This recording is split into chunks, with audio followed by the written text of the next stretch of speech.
Ibu, Bapak, Saudari, dan Saudara yang terkasih di dalam Tuhan, kembali kita berjumpa di dalam Renungan Mingguan hari Jumat, tanggal 26 November 2021. Saat ini bersama kita akan merenungkan sebuah tema, yaitu Jaga Komunitasmu. Sebelum kita bersama merenungkan sabda Tuhan, mari kita berdoa.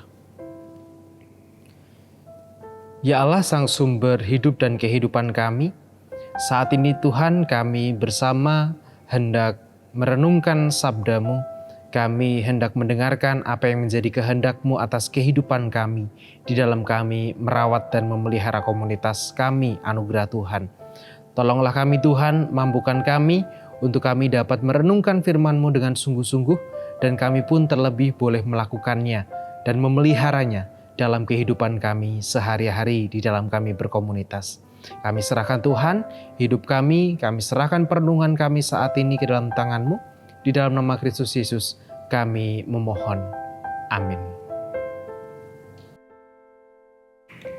Sabda Tuhan yang akan kita renungkan bersama pada hari ini tertulis di dalam surat 1 Tesalonika pasal 5 ayat 12 sampai dengan ayat 22.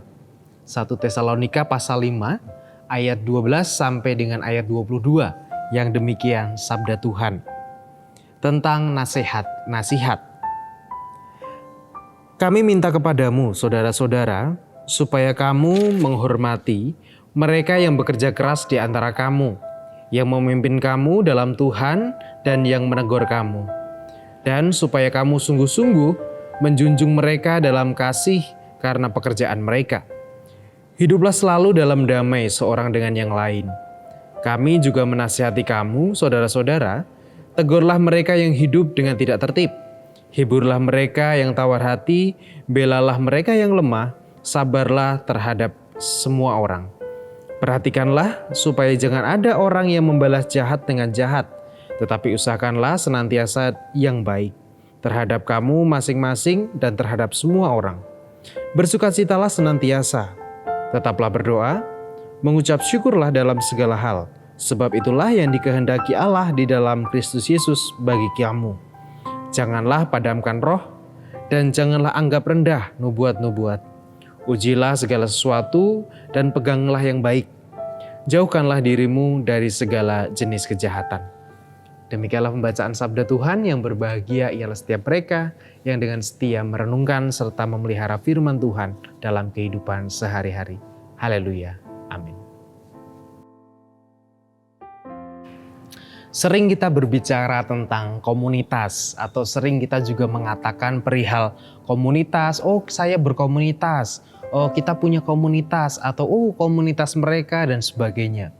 Tetapi perlu kita sadari juga bahwa sejatinya komunitas bukanlah sekedar kelompok orang-orang yang berkumpul dalam satu momen atau di dalam satu wadah yang sama.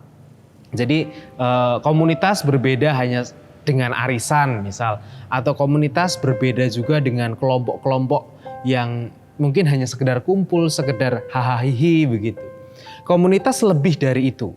Karena sebuah komunitas itu dapat dikatakan sebuah komunitas atau kelompok itu bisa dibilang sebuah komunitas jika di dalamnya orang-orang itu bisa saling bertumbuh. Orang-orang bisa saling menumbuhkan satu dengan yang lain. Nah, itu syaratnya untuk kita menjadi komunitas. Gereja hendaknya juga menjadi sebuah komunitas itu. Bukan hanya menjadi sebuah kelompok bersama yang kemudian datang hari Minggu, pulang, kemudian datang PA, ya sudah sebatas itu.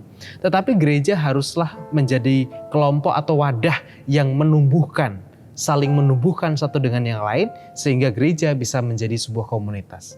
Nah, Ibu, Bapak, Saudari, dan Saudara yang terkasih dalam Tuhan, kalau kita bicara tentang komunitas, maka bacaan kita saat ini di dalam 1 Tesalonika pasal 5 ayat 12-24 setidaknya membuka wacana bagi kita.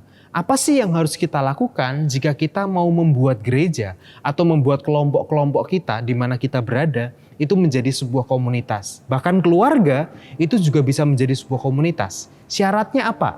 Setidaknya ada dua hal yang perlu kita perhatikan. Yang pertama adalah salinglah menghargai jerih payah yang lain. Nah, ini yang penting bagi kita. Seringkali kemudian kita tidak merasa bahwa oh yang dilakukan si A itu kecil, yang dilakukan B itu kecil, kerjaan gampang begitu kok. Tetapi kita seringkali tidak melihat tentang sesuatu yang ada di baliknya begitu. Tentang perjuangannya bagaimana, tentang effortnya bagaimana, tentang upaya yang dilakukan bagaimana. Kita hanya lihat tentang hasil akhirnya saja. Misal ada ibu atau istri yang lagi masak atau bapak yang masak gitu.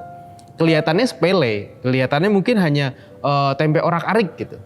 Tapi kita tidak memperhatikan sesuatu yang ada di baliknya. Bagaimana orang itu menyiapkan tempe orak-arik itu.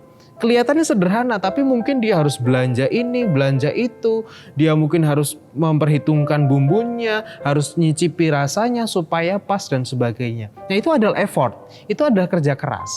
Nah, marilah kita hargai kerja keras setiap orang-orang yang ada di dalam kelompok kita. Kita hargai kerja keras apapun itu, sekecil apapun pekerjaan mereka, mari kita hargai, kita berikan apresiasi. Kita berikan, wah kerja luar biasa ya, wah terima kasih untuk kerjanya, terima kasih untuk yang dilakukan. Apresiasi menunjukkan sebuah penghargaan. Dan sebuah komunitas yang sehat atau komunitas yang menumbuhkan, itu orang bisa saling menghargai dan bisa saling mengapresiasi. Seperti yang dikatakan di ayat 12-13 tadi. Lalu yang kedua adalah perihal menasehati atau menegur. Sebuah komunitas, tentu setiap orang itu tidak luput dari kesalahan. Pasti setiap orang di dalam kelompok itu, di mana kita pun berada, bahkan keluarga, gereja, atau kelompok-kelompok di luar itu, pasti tidak pernah luput dari kesalahan, pasti pernah berbuat salah. Nah, sebagai upaya untuk menumbuhkan, maka kita yang ada dalam komunitas itu, kita juga bertanggung jawab untuk kemudian memberikan teguran atau kemudian mengingatkan atau juga mengoreksi dan lain sebagainya. Itu sebagai cara supaya yang lain juga bertumbuh. Tetapi harus dengan cara yang bijak. Jangan kemudian kita karena kita, saya kan berhak mengoreksi, saya bertanggung jawab mengoreksi. Maka kemudian kita mengoreksinya dengan seenak hati kita kemudian melakukannya dengan kata-kata yang suka-suka kita tidak memperhatikan perasaan orang lain yang mendengarkannya begitu. Kita harus mau untuk mengoreksi, tetapi juga dengan cara-cara yang bijak, dengan kata-kata yang bijak, dengan kata-kata yang baik. Sehingga bagaimana caranya kita mengolah diri kita, supaya apa yang kita sampaikan itu tidak menyakiti hati saudara-saudara kita. Nah, ketika kita mau mengoreksi, berarti kita juga harus mau untuk dikoreksi. Jadi jangan mudah tersinggung jadi orang. Ketika kita dikoreksi, ketika kita diingatkan, ya coba kita rasakan itu sebagai bentuk introspeksi diri kita. Sehingga bukan hanya orang lain yang kita buat bertumbuh, tetapi kita sendiri juga bertumbuh. Karena apa? Karena koreksi, karena teguran, karena peringatan dari orang-orang di sekitar kita. Jadi untuk membuat sebuah kelompok menjadi sebuah komunitas, menjadi sebuah komunitas yang menumbuhkan, komunitas yang hidup, maka yang pertama hargailah kerja keras orang sekecil apapun itu. Dan yang kedua, tegurlah dengan bijak dan maulah untuk ditegur dan diintrospeksi. Maka komunitas kita dimanapun kita berada, akan menjadi komunitas yang hidup dan menumbuhkan. Jaga komunitasmu, berikan komitmen yang terbaik untuk komunitas di mana engkau berada. Amin.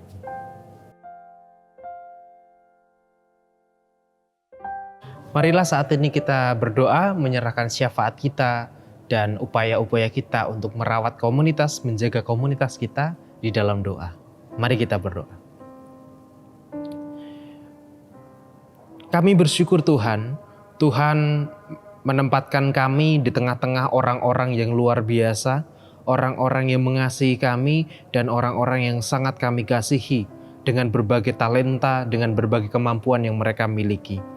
Dan Tuhan ajar kami saat ini untuk kami mau menjaga komunitas kami, sehingga komunitas kami bukan hanya menjadi kelompok tempat kami berkumpul, tetapi juga menjadi komunitas di mana kami bisa saling menumbuhkan dan kami bisa saling menghidupkan.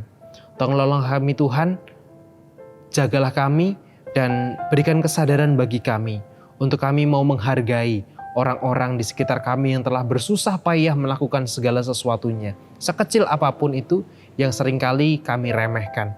Juga ajar kami juga untuk kami mau menegur dan berani menegur orang-orang di sekitar kami ketika mereka keliru dengan cara-cara yang bijak.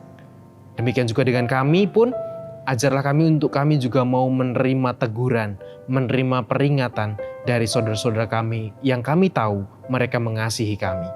Dan Tuhan, kami serahkan komunitas di mana kami berada, baik di dalam gereja, di dalam keluarga, ataupun juga komunitas-komunitas di mana Tuhan menempatkan kami. Dan saat ini Tuhan, kami juga berdoa bagi saudara-saudara kami di dalam komunitas kami bergereja yang saat ini sedang berupaya di dalam proses pemulihan kesehatannya, dengan dalam proses untuk penyembuhannya. Kami berdoa untuk Bapak dan Ibu Priyono, Ibu Ami Birowo, Bapak Yonatan Purwoko, Ana Amoresa, juga Bapak Sudarsono yang saat ini sedang dirawat di ICU.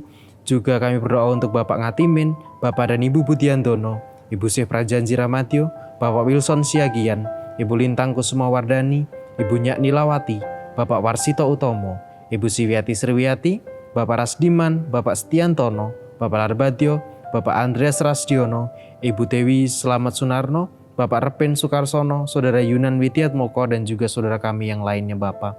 Kiranya Tuhan sertai mereka, berkati setiap proses pemulihan dan proses pengobatan yang saat ini sedang mereka kerjakan. Bapak, kami juga berdoa untuk orang tua kami. Kami berdoa untuk Ibu Rusmiati Buyung, Ibu Sarno, Ibu Tugira Sariman, Ibu Tijemangun Sentono, Ibu Murjangkung, Bapak Siswa Prayitno, Bapak Saharun, Ibu Joyo Pawiro, Bapak Sadal Paulus, Bapak Christian Dauribu, Bapak Elias Sariman, Ibu Mardi Utomo, Ibu Wagina Paijo, juga orang tua kami yang lainnya Bapak. Tuhan, kiranya Tuhan juga sertai mereka, orang tua kami ini, di dalam kesehatan, kekuatan, serta kehidupan mereka. Ya Bapak, kami juga serahkan untuk segala syafaat kami, segala pergumulan yang kami rasakan di dalam keluarga kami, di dalam sekolah, pekerjaan, atau juga upaya mencari pasangan hidup, atau juga pergumulan-pergumulan kami yang lain. Kiranya Tuhan berkenan menolong kami, memberikan kekuatan dan kesadaran bagi kami, untuk kami tidak lari dari persoalan yang kami hadapi. Kami serahkan Tuhan hidup kami, dan kami serahkan segala pergumulan kami ini hanya ke dalam tangan pengasihan-Mu. Di dalam nama Kristus Yesus kami berdoa. Amin.